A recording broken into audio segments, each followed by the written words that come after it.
have to say, it was, I felt a lot of emotions, memories. It was time travel.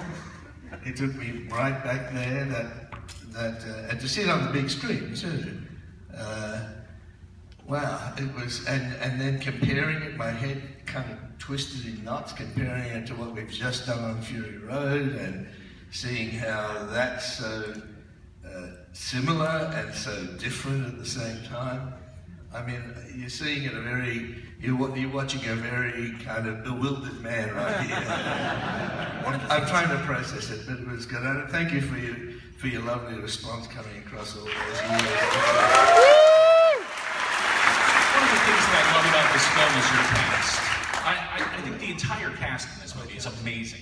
Now, is there an actual law in Australia that if you make a genre film now, Bruce Spence has to be in it? Yeah, Bruce is still working and he's doing lots of stuff. Yeah, I think there is. And Emil Minty is such an amazing discovery. Like, he's perfect as the feral kid. I can't imagine. Where did you find him? He walked in the door and he was like that. He didn't have long hair and he didn't growl. He was just this energy of a kid, a wonderful kid. I mean, he was an orphan boy. He was fostered, and he had the most wonderful time on the film. He went on and did some movies, but he's a jewelry designer and has had a very good life. And it reminded me, the dog. You know the dog. This is really funny. Weird too. We didn't have animal trainers to speak of, so we went to the pound. And they took me to all the dogs who were about to be euthanized. And they brought them out one by one, and it was a really bad time because I had to pick a dog. And then that dog picked me. He came out, he picked up a pebble, he put it at my feet, and looked at me. And I picked up the pebble and threw it, he ran, got it, came back, put it back again.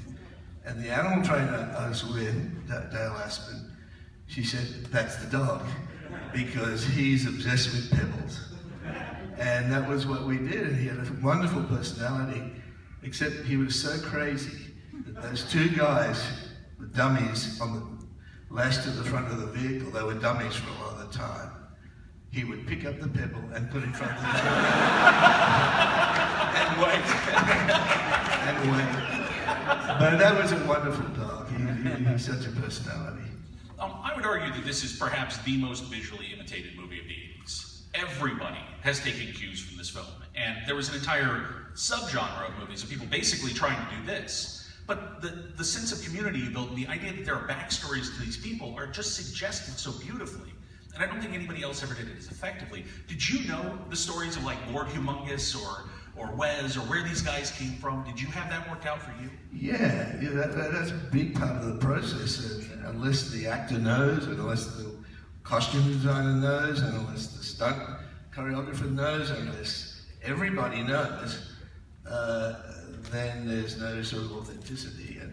And again on Fury Road, that's one we worked really, really hard on because we had the time to actually prepare and the budget to prepare for the world. But everyone has to know their background.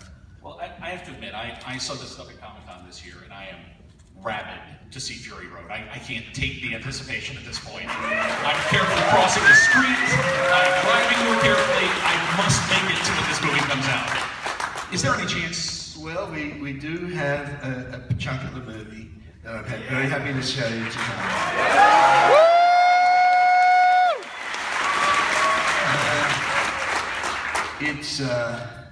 Boy, this is weird to compare the two. It's a section of the movie, there's a little preamble section to it, and then there is a part of the movie, but kind of at the beginning of the second act that you go to see. And just very, very quickly, if you can't pick it up from the little clips beforehand, Max is that guy, writ large, really. He's been captured. He really begins the film like a trapped animal. So he's quite disturbed. And it goes on from there. Furiosa is the character. She's escaping across a wasteland you'll see why she's escaping, and they're being chased by a massive armada led by, I was about to say Lord Humongous, but it's the Immortan Joe, who's a warlord of the wasteland. All right, so here we go, folks. Please remember, no photography, no recording. Let's enjoy this clip from Fury Road.